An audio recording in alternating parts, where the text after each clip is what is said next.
Nellore rural నియోజకవర్గ పరిధిలోని 21వ డివిజన్ ఉమ్మారెడ్డిగుంటలో తెలుగుదేశం పార్టీ నూతన కార్యాలయాన్ని టీడీపీ నాయకులు కోటంరెడ్డి గిరిధర్రెడ్డి ప్రారంభించారు.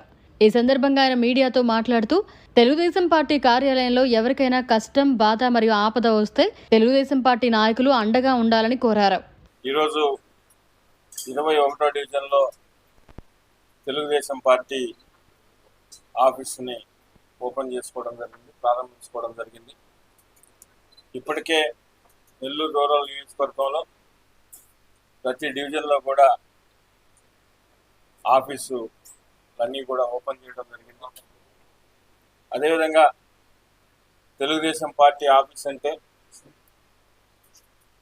ఈ డివిజన్లో ఉన్న ప్రజలకు ఒక భరోసా కల్పించే విధంగా ఉండాలని కూడా నాయకులందరూ కూడా సూచిస్తున్నాం.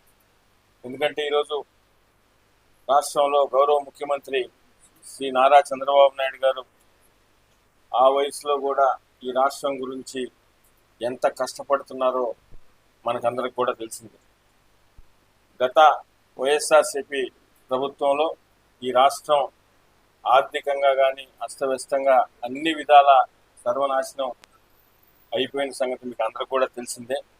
అయినప్పటికీ వచ్చిన మొదటి సంవత్సరంలోనే ఏదైతే హామీలు ఇచ్చారో ఆ హామీలన్నీ కూడా సంక్షేమ పథకాలు అన్నీ కూడా ఒక్కొక్కటి ఈ రోజుకి అమలు పరుస్తూనే వస్తూనే ఉన్నారు, ఎక్కడ మాట తప్పకుండా.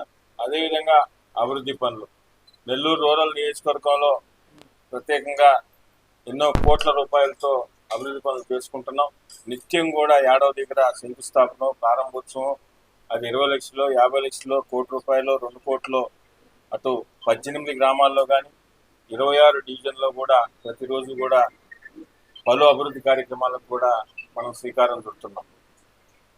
నెల్లూరు రూరల్ నియోజకవర్గంలో మూడోసారి శాసనసభ్యులుగా శ్రీరెడ్డి గారు గెలిచిన తర్వాత ఎన్ని అభివృద్ధి పనులు చేస్తున్నారో, అదేవిధంగా ఏ సమస్య అయినా, చిన్న సమస్య అయినా పెద్ద సమస్య అయినా నియోజకవర్గంలో ప్రతి ఒక్కరికి కూడా ప్రజలకు అందుబాటులో ఉంటూ, అదేవిధంగా ఎవరైతే కూటమి నాయకులు తెలుగుదేశం, బీజేపీ, జనసేన 26 డివిజన్లో కానీ 18 గ్రామాల్లో ఎవరైతే ఉన్నారో వారందరూ కూడా అందుబాటులో ఉంటూ అటు కార్యకర్తలకి ఇటు ప్రజలకి అందరికి అందుబాటులో ఉంటూ ఎమ్మెల్యేగా శ్రీరెడ్డి గారు అందుబాటులో ఉండడమే కాకుండా ఆయా డివిజన్ల అధ్యక్షులు తెలుగుదేశం పార్టీ అయితేనేమి, బీజేపీ అయితేనేమి, జనసేన ఆ డివిజన్ల అధ్యక్షులు, గ్రామాల అధ్యక్షులు అందరినీ కూడా సమన్వయం చేసుకుంటూ నెల్లూరు రూరల్ నియోజకవర్గంలో ఏదైతే ఈరోజు గౌరవ ముఖ్యమంత్రి నారా చంద్రబాబు నాయుడు గారు కానీ